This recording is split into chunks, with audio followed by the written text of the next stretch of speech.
तो हेलो दोस्तों, welcome to AKML tutorial. So guys, आज हम डिस्कस करने जा रहे हैं थाइमस ग्लैंड से कौन से हार्मोन निकलते हैं, उसका क्या काम होता है, ये सब देखेंगे हम। किडनी से कौन से हार्मोन निकलते हैं और उसका क्या काम होता है, एंड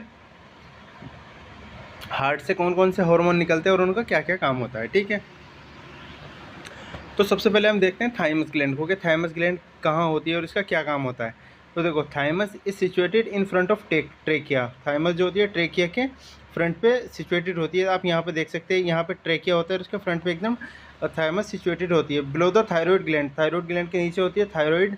और thymus is a small in newborn.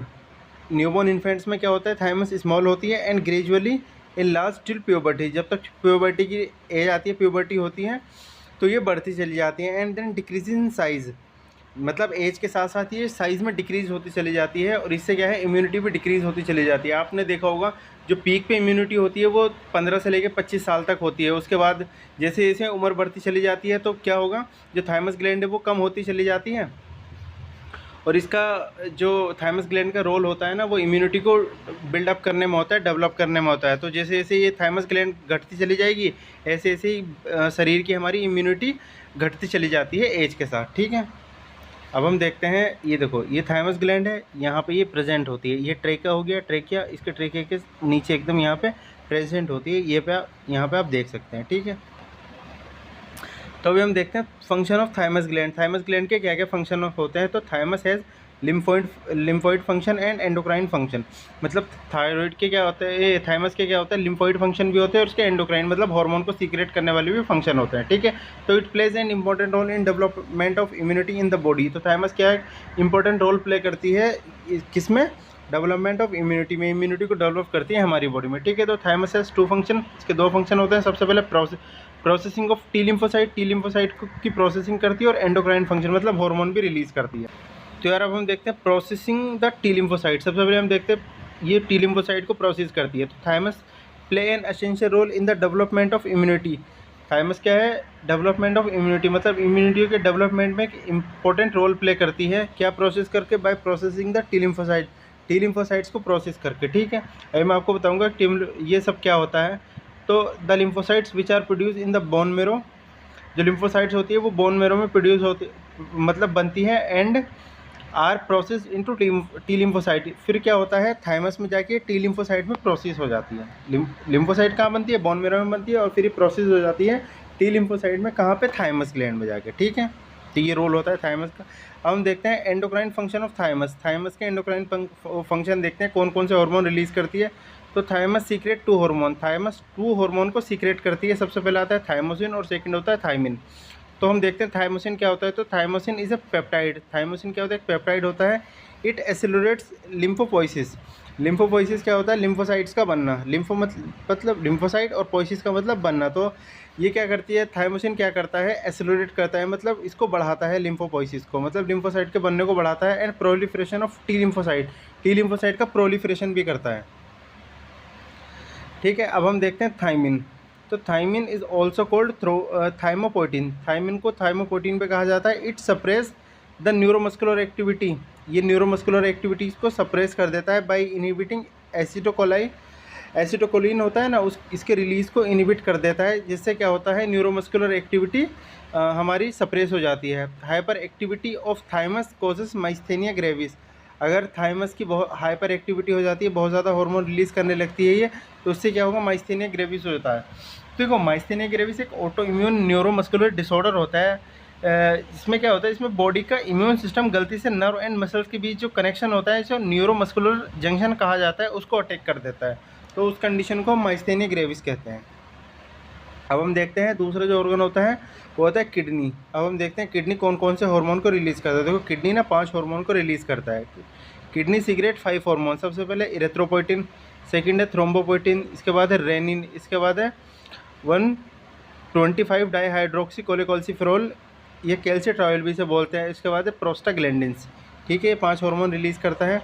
सबसे पहले हम देखते हैं किडनी। तो recently it is discovered that kidney secrete small quantity of C type natriuretic peptide. तो इन 5 हार्मोन के अलावा अभी ये भी डिस्कवर किया गया है कि किडनी क्या रिलीज़ करती है, थोड़ी सी क्वांटिटी में सी टाइप नाइट्रोयूरेटिक पेप्टाइड भी रिलीज़ करती है। ठीक है, ये हार्ट भी रिलीज़ करता है, अभी हम डिटेल में देखेंगे। तो सबसे पहला हार्मोन आता है इरेथ्रोपोइटिन। देखो इरेथ्रोपोइटिन किडनी से सीक्रेट होता है। जैसे आपको पता चल ही रहा है ये आरबीसी से रिलेटेड है। सोर्स ऑफ सीक्रेशन देखते हैं तो endothelial cells of peritubular capillaries, जो पेरीट्यूबुलर कैपिलरीज होती है ना उसकी एंडोथेलियल सेल्स में, ठीक है, किडनी की देखो किडनी के अंदर क्या होती है, पेरीट्यूबुलर वो होती है कैपिलरीज, उसके अंदर क्या होती है, एंडोथेलियल सेल्स होती है। तो उनसे क्या सीक्रेट होता है, इरेथ्रोपोइटिन वहीं से सीक्रेट होता है। And the stimulant for its secretion is hypoxia, मतलब अगर ऑक्सीजन की कमी हो जाती है तो ये किडनी इसे रिलीज़ कर देती है इरेथ्रोपोइटिन को, ठीक है। तो हम देखते हैं एक्शन ऑफ इरेथ्रोपोइटिन। इरेथ्रोपोइटिन का क्या एक्शन होता है, तो इरेथ्रोपोइटिन स्टिमुलेट इरेथ्रोपोइसिस, मतलब इरेथ्रोपोइटिन हार्मोन क्या करता है, इरेथ्रोपोइसिस को स्टिमुलेट करता है। इरेथ्रोपोइसिस होता है formation of red blood cells, RBC के बनने को हम इरेथ्रोपोइसिस बोलते हैं। देखो इरेथ्रो का मतलब आरबीसी और पोइसिस का मतलब बनना, तो आरबीसी के फॉर्मेशन के प्रोसेस को हम इरेथ्रोपोइसिस बोलते हैं। तो इरेथ्रोपोइटिन क्या होता है, इसको स्टिमुलेट करता है, इसको बढ़ाता है। इरेथ्रोपोइटिन स्टिमुलेट द बोन मेरो, इरेथ्रोपोइटिन क्या करेगा, बोन मेरो को स्टिमुलेट करेगा एंड कॉजेस इरेथ्रोपोइसिस, जिससे क्या होगा, आरबीसी का प्रोडक्शन होगा, इरेथ्रोपोइसिस होगा। इसके बाद आता है थ्रोम्बोपोइटिन। थ्रोम्बोपोइटिन का मतलब आप देखो नाम से इनका पता चल जाता है। सबसे पहले हम देखते हैं सोर्स ऑफ सीक्रेशन। तो thrombopoietin is a glycoprotein. Thrombopoietin क्या होता है, ग्लाइकोप्रोटीन होता है। It is secreted by kidney and liver, जो कि लीवर एंड किडनी दोनों से सीक्रेट होता है। अब हम देखते हैं एक्शन ऑफ थ्रोम्बोपोइटिन। तो thrombopoietin stimulate production of platelet. Thrombopoietin क्या करता है, प्लेटलेट के प्रोडक्शन को स्टिमुलेट करता है, प्लेटलेट के प्रोडक्शन को बढ़ाता है। प्लेटलेट के प्रोडक्शन हमको क्या बोलते हैं, इसको बोलते हैं हम थ्रोम्बोपोइसिस। थ्रोम्बो का मतलब प्लेटलेट और पोइसिस का मतलब बनना, ठीक है। इसके बाद आता है रेनिन। रेनिन का सोर्स ऑफ सीक्रेशन देखते हैं तो the granular cells of juxtaglomerular apparatus. देखो किडनी के अंदर क्या होता है, जक्स्टाग्लोमेरुलर एपरेटस होता है, उसके अंदर ग्रेनुलर सेल्स होती है, तो वही सेल्स सीक्रेट करती है रेनिन को। तो यार देखो सोर्स ऑफ सीक्रेशन हमने देख लिया। अब देखते हैं एक्शन ऑफ रेनिन। रेनिन का क्या एक्शन होता है, तो renin play key role in regulating blood pressure. देखो रेनिन क्या करता है, ब्लड प्रेशर को रेगुलेट करता है, एक की रोल प्ले करता है इसमें। एंड क्या करता है, ये फ्लूइड बैलेंस को मेंटेन करता है by initiating renin angiotensin aldosterone system, जिसको हम रास मैकेनिज्म बोलते हैं, उसे वो करके एक्टिवेट करके इनिशिएट करके। तो renin primary function is to convert angiotensinogen. इसका क्या काम होता है, एंजियोटेंसिनोजन को एंजियोटेंसिनोजन 1 में कन्वर्ट करना होता है। और जो एंजियोटेंसिनोजन क्या होता है, एक प्रोटीन होता है जो कि लीवर के द्वारा प्रोड्यूस होता है। देखो यार आपको बहुत अच्छे से समझ रहे हैं, रेनिन एंजियोटेंसिनोजन को तोड़कर एंजियोटेंसिनोजन एंजियोटेंसिन 1 में, मतलब एंजियोटेंसिन 1 बनाता है। एंजियोटेंसिनोजन एक प्रोटीन होता है जो कि लीवर के द्वारा प्रोड्यूस होता है, ये बनाता है। अब क्या होगा, एंजियोटेंसिनोजन 1 जो होता है ना, वो एंजियोटेंसिनोजन 2 में कन्वर्ट होता है। और ये काम क्या करता है, लंग्स में एंजाइम होते हैं, एंजियोटेंसिन कन्वर्टिंग एंजाइम होते हैं, वो ये करते हैं। अब देखो ये एंजियोटेंसिन 2 जो होता है, इसके बहुत सारे काम होते हैं। जैसे वैसो कंस्ट्रिक्शन करना, मतलब ब्लड वेसल को कॉन्ट्रैक्ट करके ब्लड प्रेशर बढ़ाना, एल्डोस्टेरोन रिलीज़ कराना, या एडीएच सीक्रेशन कराना, ठीक है। तो ये सारे इसके काम होते हैं। एंड एक चीज़ और, जो एंजियोटेंसिन 2 होता है ना, अब क्या हो, अभी इसमें कन्वर्ट हो जाएगा। एंजियोटेंसिन 1 जो होता है ना, वो एंजियोटेंसिन 2 में कन्वर्ट हो जाता है। और जो एंजियोटेंसिन 2 होता है ना, एक पावरफुल वैसोकंस्ट्रिक्टर होता है। अब आप पूछोगे कि वैसोकंस्ट्रिक्टर होता क्या है, तो वैसोकंस्ट्रिक्टर का मतलब होता है ऐसे सब्सटेंस या फैक्टर जो ब्लड वेसल्स को नैरो कर देता है, मतलब छोटा कर देता है। या आप ऐसे भी कह सकते हैं वैसोकंस्ट्रिक्टर ब्लड वेसल्स को कॉन्ट्रैक्ट करके बीपी बढ़ाने वाले एजेंट, इस तरह से भी आप बोल सकते हैं। तो ये होता है वैसोकंस्ट्रिक्टर। आई होप आपको बहुत अच्छे से समझ में आ गया होगा। अब हम चलते हैं नेक्स्ट। अब थर्ड जो हार्मोन आता है ना, वो आता है 125 डाईहाइड्रोक्सी कोलेकैल्सिफेरॉल, जिसको हम कैल्सिट्रायोल भी बोलते हैं। तो हम इसका फॉर्मेशन देखते हैं कैसे फॉर्मेशन होता है। तो 125 dihydroxy cholecalciferol is otherwise known as calcitriol भी बोलते हैं, या एक्टिवेटेड विटामिन डी भी बोलते हैं, ठीक है। It is formed from cholecalciferol, ये कोलेकैल्सिफेरॉल से बनता है, which is present in skin and intestine, जो कि स्किन और इंटेस्टाइन में प्रेजेंट होता है, ठीक है।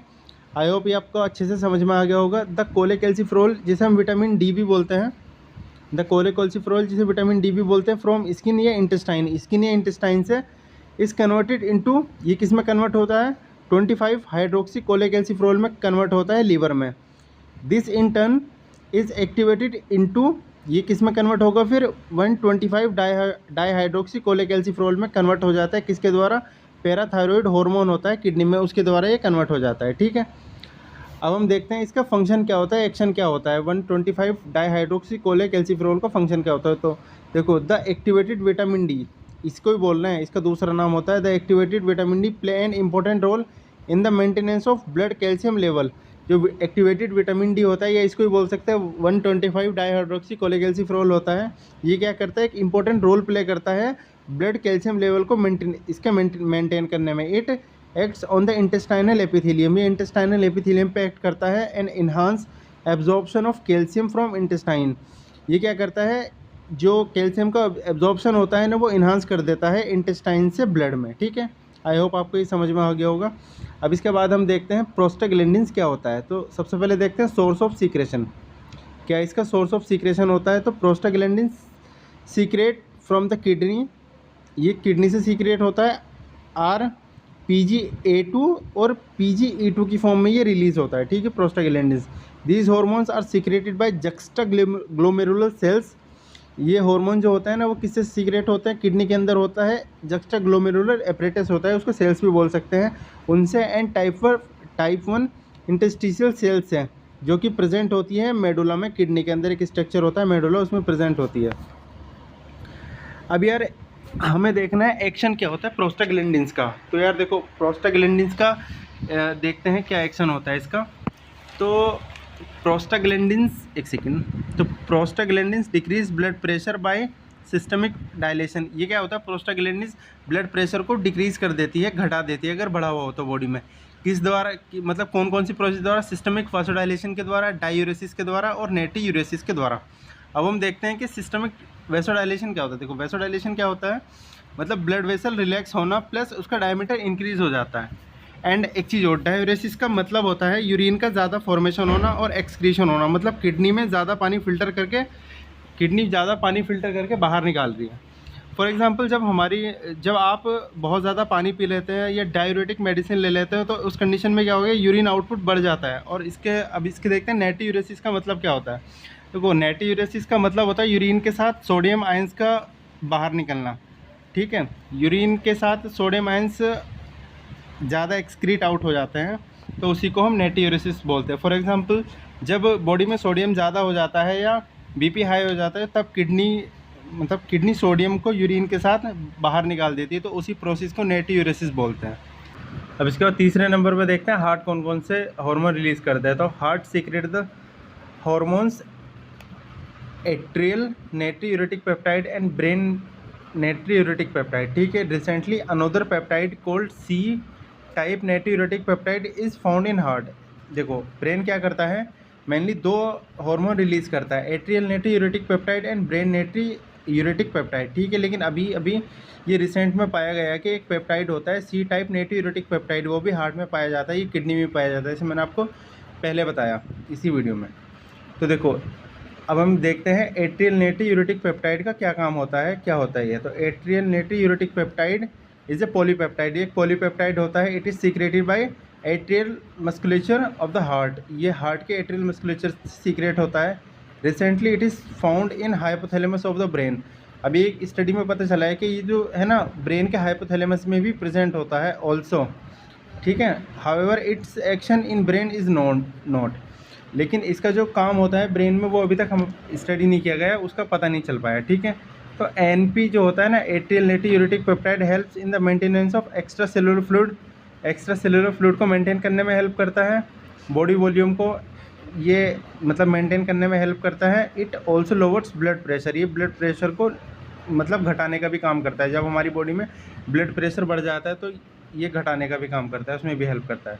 अब हम देखते हैं effect of ANP on sodium excretion, मतलब एएनपी जो होता है एट्रियल नेट्रीयूरेटिक पेप्टाइड, उसका सोडियम एक्सक्रीशन पे क्या इफेक्ट पड़ता है। तो atrial natriuretic peptide increases excretion of sodium ion through urine, तो ये क्या करता है, एएनपी सोडियम आयन का एक्सक्रीशन इंक्रीज कर देता है यूरिन के थ्रू, और ये 3 प्रोसेस में होता है, ये मैं आपको समझाऊंगा। तो ये क्या करता है, इंक्रीजिंग ग्लोमेरुलर फिल्ट्रेशन रेट, ये ग्लोमेरुलर GFR होता है ना, ग्लोमेरुलर फिल्ट्रेशन रेट, उसको इंक्रीज़ करता है बाय रिलैक्सिंग मेसेंगियल सेल्स। तो जो मेसेंगियल सेल्स होती है उनको रिलैक्स करके, अब देखते हैं ये जो मेसेंगियल सेल्स होती है ये क्या होती है, तो जो मेसेंचियल सेल्स होती है किडनी के ग्लोमेरुलस के अंदर पाई जाती है। ये स्पेशलाइज सेल्स होती है जो मतलब एक तरह की स्पेशलाइज सेल्स होती है जो ग्लोमेरुलस कैपिलरीज के बीच में लोकेटेड होती है, ठीक है। तो एक तो इनको रिलैक्स करके मेसेंचियल सेल्स को ये जीएफआर को बढ़ाता है, और दूसरा डायलेटिंग एफरेंट एट्रियोल्स को डायलेट करके। अब आप पूछेंगे कि एफरेंट एट्रियोल्स क्या होता है, तो पाइप जैसे ब्लड वेसल्स होते हैं जो कि ग्लोमेरुलस के गेट पर मतलब प्रेजेंट होते हैं, वहीं पर आते हैं। देखो, डायलेटिंग एफरेंट एट्रियोल्स का मतलब होता है किडनी में जो एफरेंट एट्रियोल्स होती है जो ब्लड को ग्लोमेरुलस के अंदर लेकर जाती है, उसका डायमीटर बढ़ जाना या चौड़ा हो जाना, इसका ये मतलब होता है। तो ये क्या करता है, जो ये होता है एएनपी जीएफआर को इंक्रीज कर देता है, किसके द्वारा, एक तो मेसेंचियल सेल्स को रिलैक्स कर देता है और डायलेट करता है एफरेंट एट्रियोल्स को, ठीक है। ये आपको समझ में आ गया होगा। अब इसके बाद हम देखते हैं ये क्या करता है, इनिबिटिंग सोडियम रीअब्जॉर्प्शन, सोडियम के रीअब्जॉर्प्शन को इनिबिट कर देता है, कहाँ से, फ्रॉम डिस्टल कन्वोल्यूटेड ट्यूब्यूल से एंड कलेक्टिंग डक्ट से। अब आप पूछोगे कि जो डीएसटी क्या होता है, तो देखो, डिस्टल कन्वोल्यूटेड ट्यूब्यूल किडनी का एक पार्ट होता है जो नेफ्रॉन में लोकेटेड होता है। तो ये डीसीटी का काम होता है सोडियम पोटेशियम और क्लोराइड का रीअब्जॉर्प्शन करना होता है। अभी एनपी क्या करेगा, इसको इनिबिट कर देगा, ठीक है। और तीसरा आता है increasing the secretion of sodium into the renal tubules, ये क्या करेगा, जो सोडियम का एक्सक्रीशन होगा ना उसको इंक्रीज कर देगा रीनल ट्यूब्यूल्स में। अब मैं आपको एक चीज़ बताना भूल गया, कलेक्टिंग डक्ट क्या होती है। देखो, कलेक्टिंग डक्ट किडनी का एक ट्यूबुलर स्ट्रक्चर होता है जो नेफ्रॉन के लास्ट पार्ट में होता है, जहाँ मल्टीपल जो नेफ्रॉन्स होता है अपने फिल्ट्रेट जो होता है रो यूरिन, जिसको फिल्ट्रेट बोलते हैं, वो वहाँ पे भेजते हैं, ठीक है। तो आपको ये समझ में आ गया। तीसरा होता है increasing the secretion of sodium, sodium का सीक्रेशन इंक्रीज कर देता है इन द रीनल ट्यूब्यूल्स में, ठीक है। इसके बाद हम देखते हैं effect of ANP on blood pressure. अभी क्या ब्लड प्रेशर पे क्या इफेक्ट करता है एएनपी, तो सबसे पहले देखो, ANP decrease blood pressure, ANP blood pressure को डिक्रीज करता है बाय वेसोडाइलेशन मैंने आपको बता दिया। Vasodilation by relaxing the smooth muscle fibre को रिलैक्स करके मेनली इन एट्रियोल्स और वेन्यूल्स में, ठीक है। सेकंड होता है inhibiting renin secretion from juxtaglomerular apparatus of kidney, जो किडनी के अंदर जक्स्टा ग्लोमेरुलर एपरेटस होता है ना, उसमें क्या करता है, रेनिन का सीक्रेशन को रोक देता है, इनिबिट कर देता है। तीसरा आता है inhibiting vasoconstrictive effect of angiotensin second, तो ये क्या करता है, जो एंजियोटेंसिन सेकंड होता है ना, उसका जो इफेक्ट होता है वेसोकंस्ट्रिक्टिव इफेक्ट होता है, तो उसको इनिबिट कर देता है, होने नहीं देता। अब चौथा काम क्या करता है ब्लड प्रेशर को डिक्रीज करने के लिए, इनिबिटिंग वेसोकंस्ट्रिक्टर इफेक्ट ऑफ कैटेकोलामाइंस, जो कैटेकोलामाइंस होते हैं ना, उसका भी वेसोकंस्ट्रिक्टर इफेक्ट होता है, उसको भी इनिबिट कर देता है, ठीक है।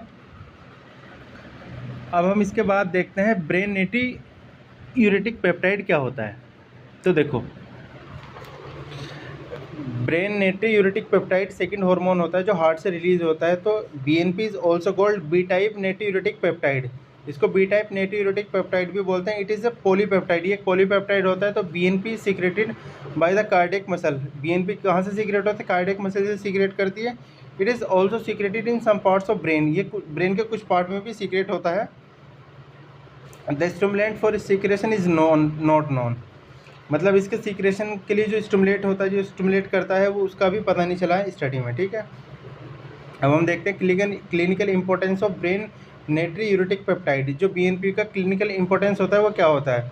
तो measurement of plasma level of BNP, अगर हम बीएनपी के प्लाज्मा लेवल को मेज़र करते हैं, BNP test is an important diagnostic tool for heart disease, ये एक इम्पॉर्टेंट डायग्नोस्टिक टूल बन सकता है हार्ट डिजीज़ को डायग्नोज करने में, ठीक है। तो normally blood contains very small amount of BNP, देखो ब्लड में क्या होता है, बहुत थोड़े अमाउंट में बीएनपी प्रेजेंट होता है। हाउएवर इन कंडीशन लाइक हार्ट फेलियर, अगर हार्ट फेलियर हो जाता है तो BNP levels is increased in blood, BNP level क्या होता है, ब्लड में इंक्रीज हो जाता है।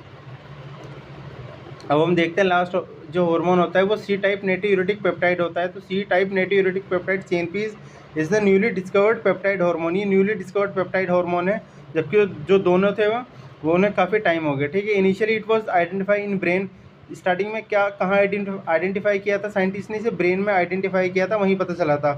Now it is known to be secreted by several tissues, लेकिन अब क्या है, आप सबको पता चल गया है कि काफ़ी टिश्यूज से ये सीक्रेट होता है, विच इंक्लूड मायोकार्डियम, जो कि मसल्स टिश्यू होता है हार्ट में, थिकेस्ट वॉल की ना थिकेस्ट लेयर होती है ये। एंडोथीलियम, जो एंडोथीलियम्स होते हैं ना ब्लड वेसल्स के, एंडोथीलियम मतलब आर्टरी वीन्स का जो इनर मोस्ट लेयर को लाइन करती है उनको एंडोथीलियम बोलते हैं, ठीक है। तो उसके द्वारा भी सीक्रेट होता है, गैस्ट्रो इंटेस्टाइनल ट्रैक्ट के द्वारा भी सीक्रेट होता है और किडनी के द्वारा भी ये सीक्रेट होता है, ठीक है। The function of this hormone are not fully study, अभी इस हार्मोन का ना पूरी तरह से जो फंक्शन है वो स्टडी नहीं किया गया, रिसर्च चल रही है, ठीक है। तो यार ये था हमारी एक वीडियो, अगर आपको अच्छे लगे तो आप कमेंट करके बता सकते हैं। मिलते हैं नेक्स्ट वीडियो में, जब तक के लिए गुड बाय।